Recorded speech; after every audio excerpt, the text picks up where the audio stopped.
So are you secretly a hazmat shipper? It sounds kind of crazy, right? But what we're going to talk about today affects way more of us than you'd probably guess. Could your office, or maybe even you, be shipping hazardous materials and not even know it? Let's get into it. Okay, so just think about it for a second. Have you ever shipped a gift basket? Or maybe returned a new gadget you bought online? You package it up, stick a label on it, and send it on its way. Seems totally harmless, right? I mean, what could possibly be the problem? Well, here's the kicker.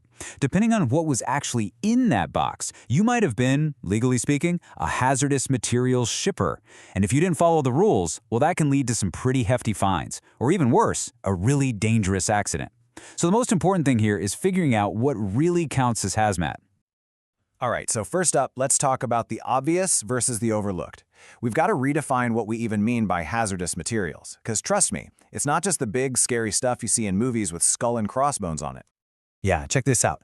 This really shows the gap between what we think hazmat is and what it actually is. On the left, yeah, that's what everyone pictures, right? Fuel, crazy industrial chemicals, radioactive stuff. But look over on the right. We're talking about batteries, especially lithium-ion batteries, glues, and even just regular old aerosol sprays. A lot of the time, those are totally regulated as hazardous materials when you ship them.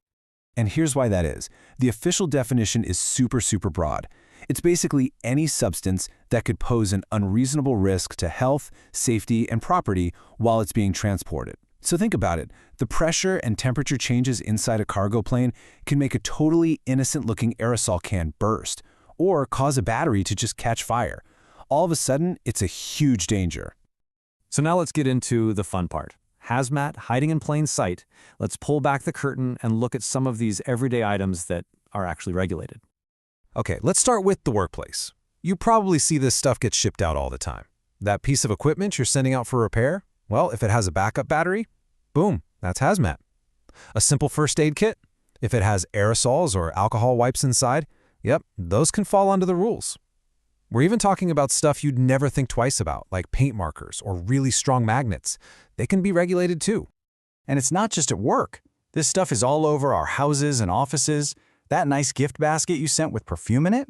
The alcohol in perfume makes it flammable. Returning some nail polish you bought online? That's flammable too. Even things like essential oils, smoke detectors, and hairspray.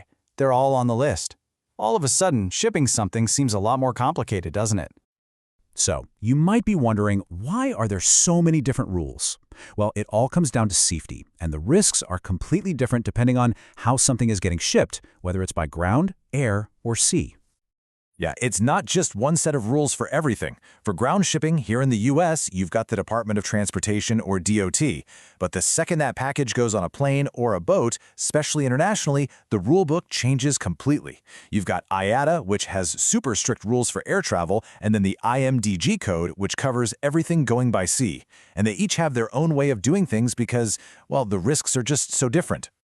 And this is something you absolutely have to know. You might pay for ground shipping, right? But sometimes, to get it there faster, the shipping company will throw your package on a plane for part of the trip. Now, if your box isn't packaged and labeled for air transport, you've just created a massive safety risk, and you probably had no idea. And this has real-world effects that I'm sure you've run into. You ever wonder why you can't get overnight shipping on something like cologne or certain electronics? It's because they are literally forbidden on passenger airplanes. It just goes to show you really have to plan ahead and know exactly how your package is going to get from point A to point B. Okay, I know this can all sound a little overwhelming, but the solution is actually pretty straightforward. It all boils down to one simple thing: training. So who needs this training? You might think it's just the person packing boxes in the warehouse. But no, the rules are crystal clear. Anyone who touches the shipping process needs training.